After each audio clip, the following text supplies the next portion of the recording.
All right, shalom, shalom. We're the real Hebrew Israelites coming day in and day out to prophesy the downfall of Babylon the Great, which is America.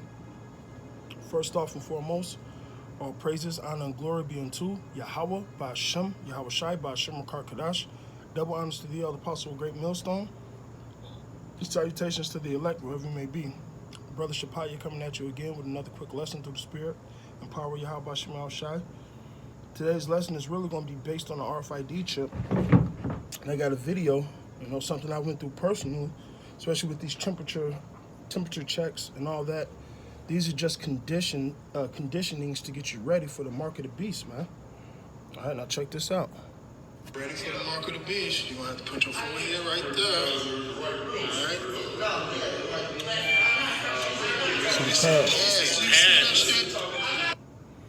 All right? All right. So, things are going to start turning up quickly. Matter of fact, I got a picture, and I just seen this today. And then, a lot of the masses literally know about the RFID chip. And this is my sister. She's like in her 50s now. And this is, how do I explain this? She reads the Bible, but not to say she believes in the Hebrew Israelites. Whatever. Just a nigga woman that believes in the Bible. Although she had me and my nephew, Cap Lee, we were known to preach. But nonetheless, this is what my sister said. I have studied the Bible my whole life, and it really does always come down to this. I have been hearing about the second coming of, she says Christ, but I'm saying Mashiach.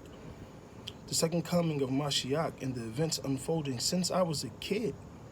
The mark of the beast, she has that in quotations, microchips, no cash / just plastic, martial law, total government dependency control. When you are raising a family, working long hours, some 2 jobs, lots of these things go unnoticed or just get ignored.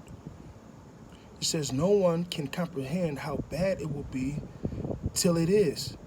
We have never been told to stay home, quit work, and rely on the government. We are seeing a lot of first. I guess she said we're seeing a lot of these first since January. It says, can our minds and bodies handle what's coming? Hold on now. Let me go actually to the post. Hold on.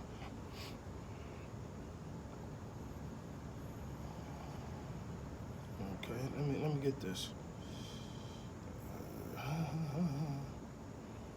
She says, can our minds and bodies handle what's coming? Not without the power.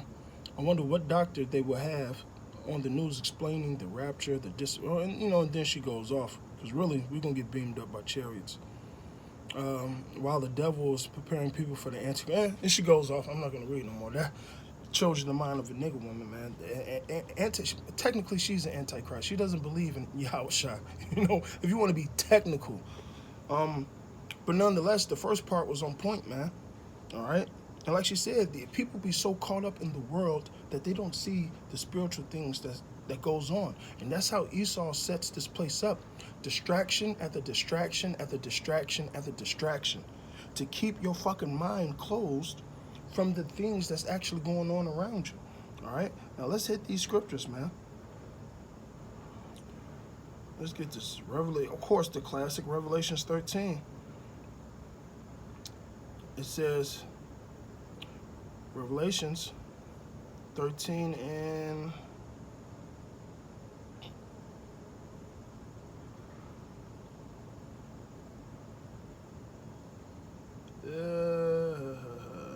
I'm gonna start with 15. I'm just start with 17. Start with 16. All right. And this is talking about the beast, the deadly wound that was healed, which is America, Rome 2.0 coming back together. It says, and he caused all, both small, great, rich, and poor, free and bond. This is every fucking body, man. Whether you a Epstein type of dude, whether you Trump, all right, whether you're fucking the Russian president, don't matter, man. Even the Rothschilds and Rockefellers are going to take this chip because it's their currency system, man. All right? It says to receive a mark upon their right hand and in their foreheads. Now, this is something the Rockefellers literally talked about already years ago. Okay? that no man may buy or sell, save him that have the mark, or the mark of the beast, or the number of his name, which is that barcode, man. This new monetary system is going to be cashless, touchless, everything. It's just going to be as simple as scanning your wrist or scanning your forehead. And it's known to this date that people already have this technology under their skin, man, for years already. Now it's going to increase. You got this COVID thing going on. Nobody want to touch this, touch that. It's a great tool to actually get this RFID chip started. They're already crashing $1. All right. If you're a spiritual man, you're going to see all this. You're going to see all this going on. All right. Verse 17, that no man may buy or sell, save he that have the mark and the number of the beast, or the number of his name. Here is wisdom. Let him that have understanding count the number of the beast. For in that number of, it is the number of man. Who controls this earth? Esau, man. All right, the son of perdition. And his number is 666, which is 666. Now let me get this one.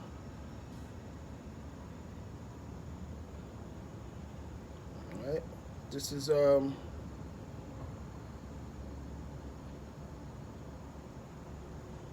Revelations 20:4. So I'm gonna start with 3. Start with 2. Now I saw an angel come down from heaven, having the key. I'm starting 1. Having the key of the bottomless pit and a great chain upon his hand. All right, which is Yahweh Shai. He laid hold upon the dragon, the old serpent, which is the devil. Hey, that same serpent, that spirit that was in the garden. All right, that came back as Cain, that came back as Esau, which is the father of the Edomites, man. All right, this is his whole system. And bound him from 1,000 years, which is roughly, I believe it was roughly around 300 AD to like the 1300s. You know, Esau was basically under our rulership, man. You know, when you go into the dark ages, all right? It says that he should no more deceive the nations no more till 1,000 years be fulfilled. Now, this is already talking about a time period that happened, because if Esau's deceiving the nations now, right, and the Lord put him in captivity, how he going to get out and deceive the nations again? You ain't going to fall for the same trick, you know?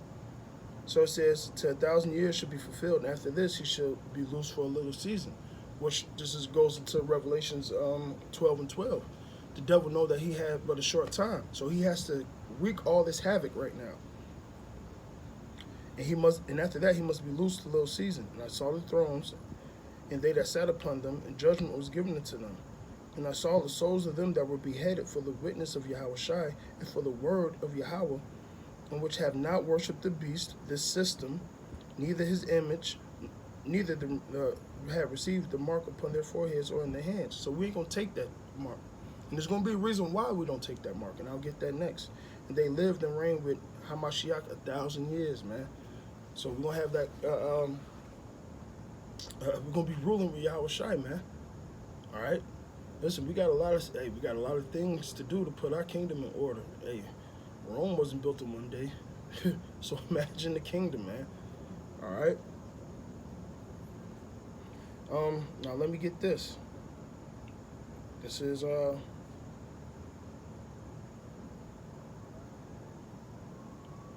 Revelations 3:10.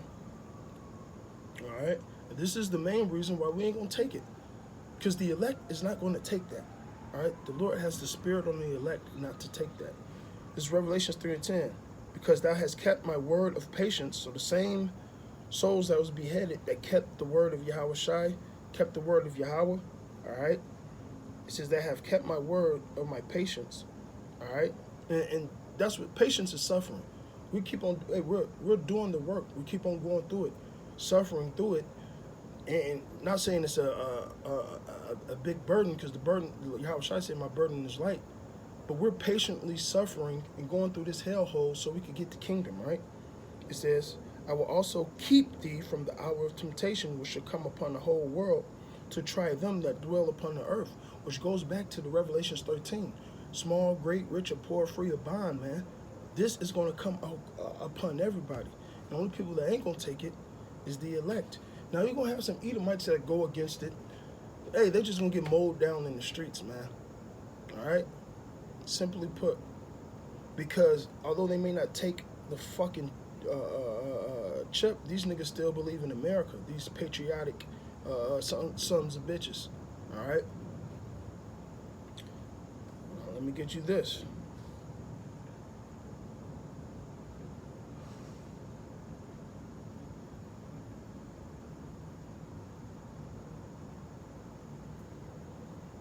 Isaiah 60, and you can read Isaiah 30. You know, you people that just going to trust in Egypt and the shadow of Pharaoh. All right, that's going to be your confusion. And here it is. Isaiah 63 and 6. Lo, thou that trusteth in the staff of this broken reed on Egypt. Wherefore, if a man lean upon it, it shall go through his hand and pierce it. So is the Pharaoh, king of Egypt, to all that trust in him. All right. And that's what it's going to be, man. That's exactly what it's going to be.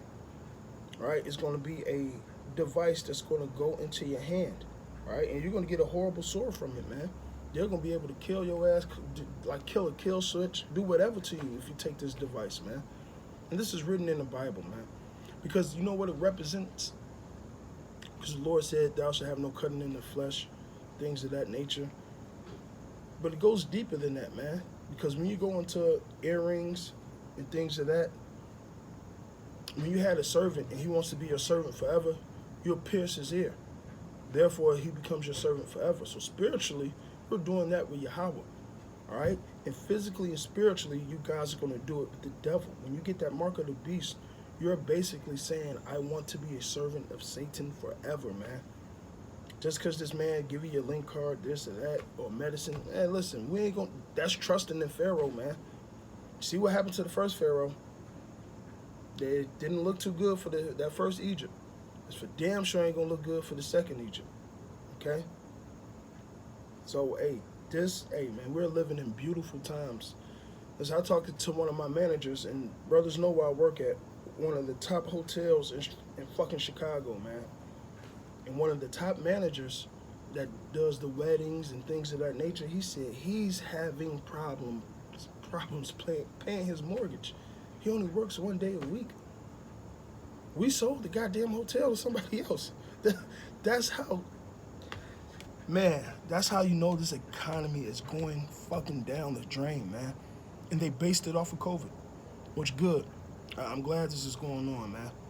Because we going to trust in the Lord when all this hellhole breaks loose. Then you got police are killing niggas left and right now. Louisiana just had a shooting. Last week it was Kenosha. Before that, so on and so on, man. Who's gonna rouse Jake up? The Lord is working. And if you niggas don't believe that, just roll over and fucking die. Because that's what's gonna happen anyway, man. So with that, I pray this was edifying. Say all praises, honor, and glory be unto Yahweh, Ba'ashem, Yahweh Shai, Ba'ashem, Kadash. Double honors to the apostles, a great millstone. Salutations to the elect, wherever you may be. Abba, Babal.